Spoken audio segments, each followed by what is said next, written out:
We're just gonna flop that on. Boo-hoo!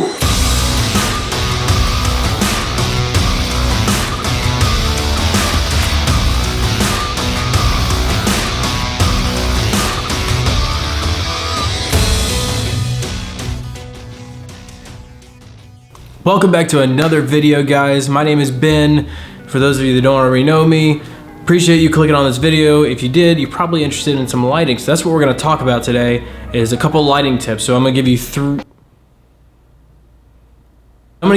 tips on good lighting for YouTube videos, and really you can utilize this technique with anything. For example, today I've got this Aputure 120D that I just got in the mail. It comes with this little remote, super cool, and you can just whoop, turn it off. And this is what my lighting setup used to be like. The last video that I posted, this was my setup. I didn't have this light or anything like that. So it's possible to just not light your stuff, but you know, you're gonna need something like a big window or something like that to get the ambient light in.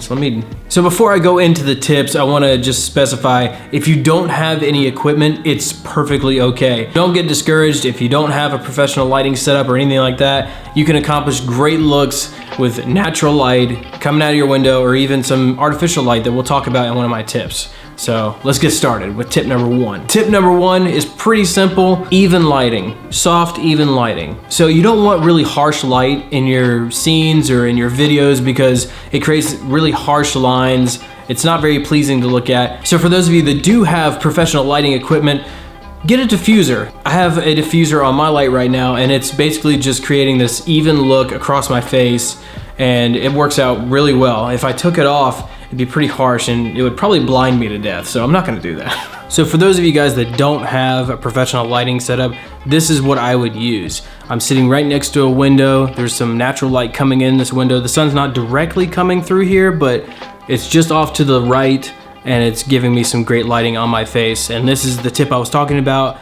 For those of you that don't have professional light equipment, or you know, not really a good way to get any professional light or any artificial light whatsoever, this is how you do it. This is the good way. So if you have a window and you want to shoot some YouTube videos, prop up next to your window until you can get some of those lights. Otherwise, you're kind of limited to what days you can shoot, because if it's cloudy outside, there's not going to be much daylight coming through your windows. And of course, if it's storming or it's nighttime, you're either gonna have to crank your ISO or do something that you don't really wanna do. So this lighting setup is kind of like an addition to the last one where I was sitting next to a window. You can use a bright screen. I would suggest something like a TV or something. Just find a YouTube video that's white for 10 hours or something like that, and then you can really get some good lighting on your face just by using an artificial light. So I think this video is really turning into how to light without a professional lighting setup.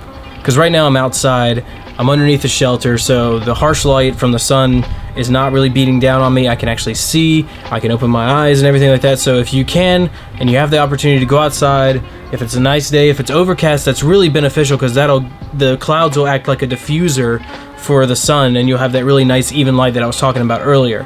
Whereas here, if I stepped out in the sun, it would be just really harsh and I could barely open my eyes. It's a disaster. So don't do that. Don't shoot directly into the sun, but find a spot where you can have some really good light. So shade, underneath some protection, some shelter or anything like that.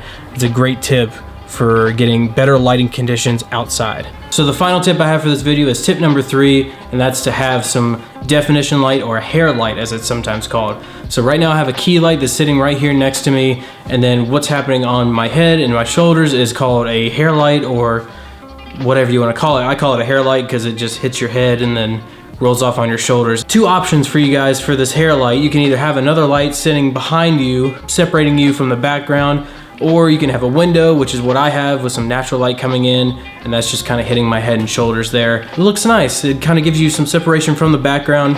And if you want even more separation from the background, add another light back there. Like add some definition light or something like that you can use, which I do have today. We have this little ALMX from Aputure, and it's a cool little light.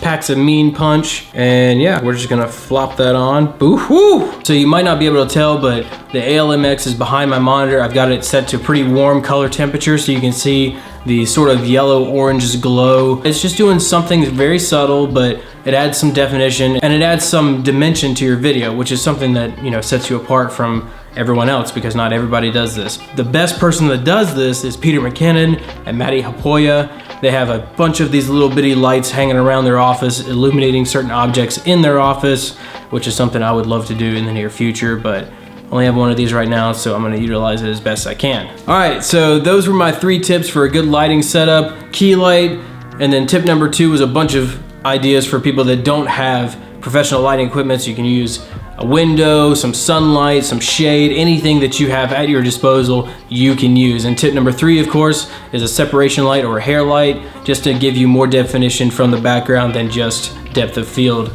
with your camera. All right, guys, hope you enjoyed this video. Leave a comment if you enjoyed it. If you want to see some more tips like this one, let me know what kind of lights you use, or if you don't use any lights, link me a video. I'd love to see what you guys utilize and how you do it. Hope to see you guys in the next video. Be sure to like and subscribe for more videos just like this one. Follow me on Twitter and Instagram at JBFarmer10. Love to hear from you guys, and have a great rest of your day. We'll see you in the next one.